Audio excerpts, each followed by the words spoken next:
Good morning friend, চলে এসেছি রুম্পা ভার্সে নতুন একটা ব্লগ নিয়ে।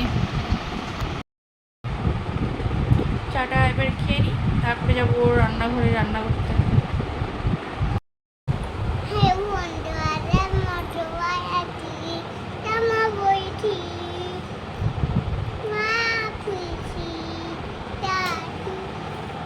বলো বলো।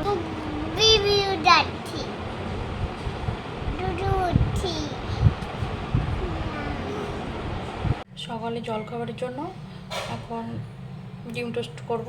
তার জন্য এখানে ডিম একটু চিজ দিয়েছি, ডিমে দিয়ে ফেটিয়ে নিয়েছি। আর এখন ব্রেড। আজকে ডিম টোস্ট আমি বাটার দিয়ে করবো, তাই এখানে বাটার দিয়েছি। বাটারটা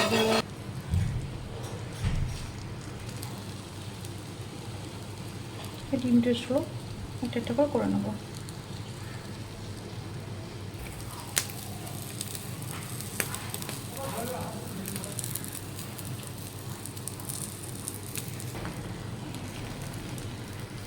একটা টোস্ট হবে, একটা অমলেট হবে, চিলি অমলেট।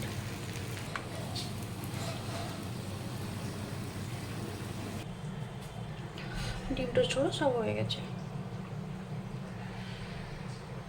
এবার আমরা সকালে জলখাবারটা খেয়ে নেব। ডিম টোস্ট সকালে জলখাবারটা খেয়ে চলেছি আবার রান্নাঘরে।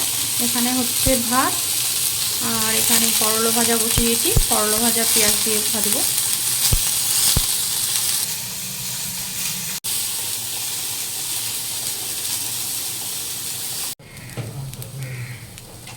হ্যাঁ, করলা ভাজা হচ্ছে পেঁয়াজ দিয়ে।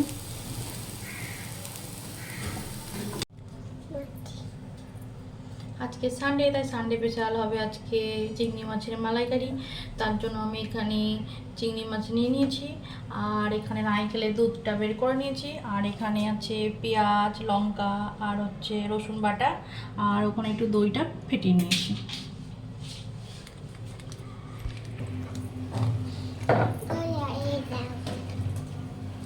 চিংড়ি মাছের মালাইকারি আমি হচ্ছে সর্ষের তেল দিয়ে করবো, তাই সর্ষের তেল কড়াই দিয়েছি। এবার মাছগুলো ভেজে নেবো। আর চিংড়ি মাছগুলোকে ভেজে নিচ্ছি, হালকা হালকা করে ভেজে নেবো।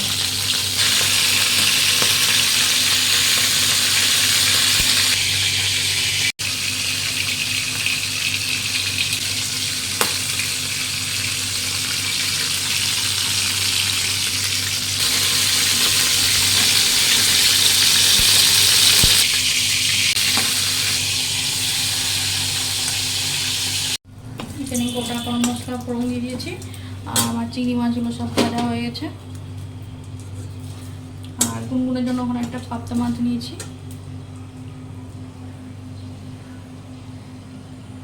এবার পেঁয়াজ রসুন বাটাটা দিয়ে দেবো, টমেটো বাটা দিয়ে দেবো।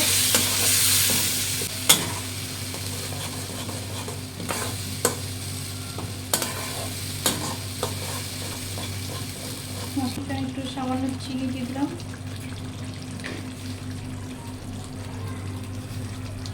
লবণ দিয়ে দিলাম স্বাদ মতো, জিরা গুঁড়ো সামান্য, একটু ধনিয়া গুঁড়ো, আর একটু সামান্য সামান্য আদা বাটা। ভালো করে মশলাটাকে আমি কষিয়ে নেব।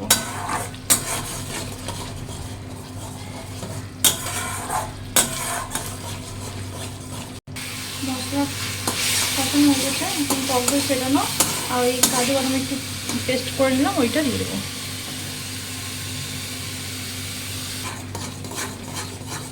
দই আর কাজু বাটা আর একটু সামান্য সরষে বাটা দিলাম, ওইটা দিয়ে ভালো করে একটু কষে নেব।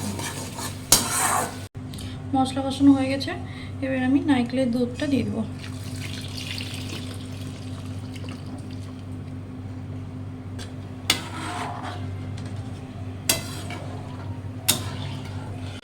নারকেল দুধটা দিয়ে দিয়েছি। এবার নারকেল দুধটা ভালো মতো ফুটে এলে তখন তো চিংড়ি মাছগুলো দেবো।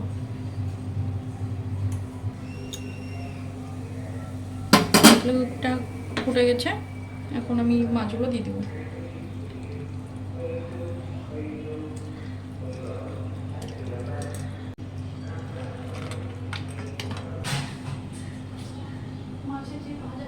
জুসিটা ফুটিয়ে ঘি গরম মশলা দিয়ে নামিয়ে নেব। ভালোভাবে ফুটতে থাকো 5-10 মিনিট মতো।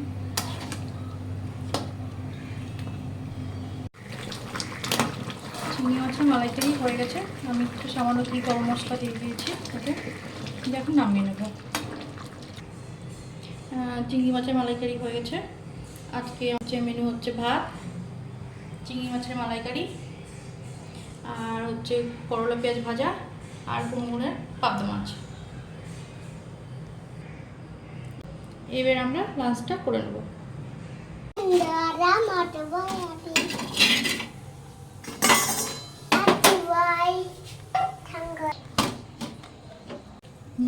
এখন রুটি ভাজছি, মাটির কলাতে রুটি করছি। এই কলাটা নেওয়া হয়েছিল পিঠে করার জন্য, পিঠে তো ভালো হয়নি, পড়েই ছিল। আমি যে ফালতু 80 টাকা জলে যাবে, আমি যে দেখি রুটি আজকে করে কেমন হয়।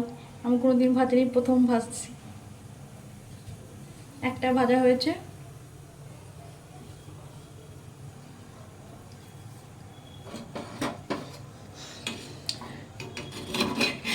তোমরা কারা কারা মাটির কড়াতে রুটি ভাজো কমেন্ট করে আমাকে জানিও।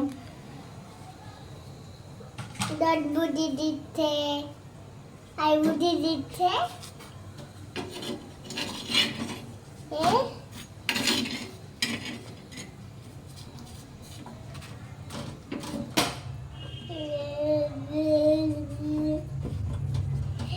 দেখো কই না রুটিটা ফোলাতে দিয়ে আমাকে টান দিচ্ছিস কেন তুই?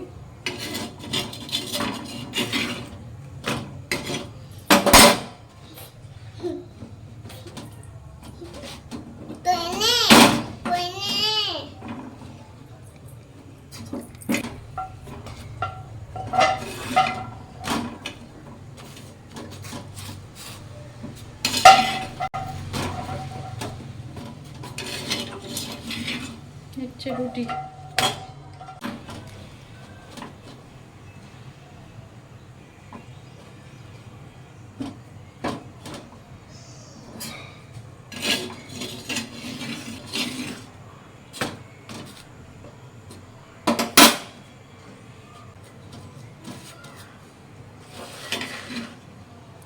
রুটি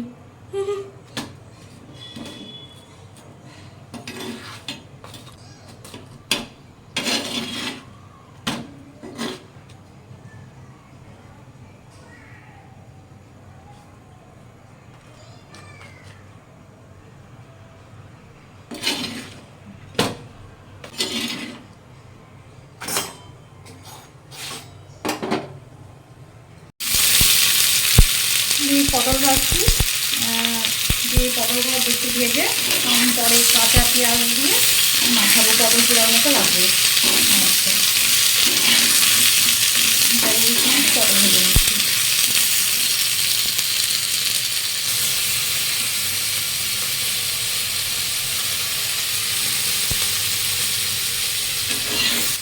মাটির ছাড়াই রান্না।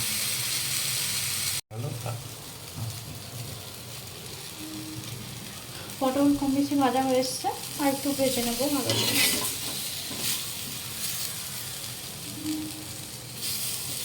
আজকে প্রথম করছি সব একটু মাটির খোলাতে।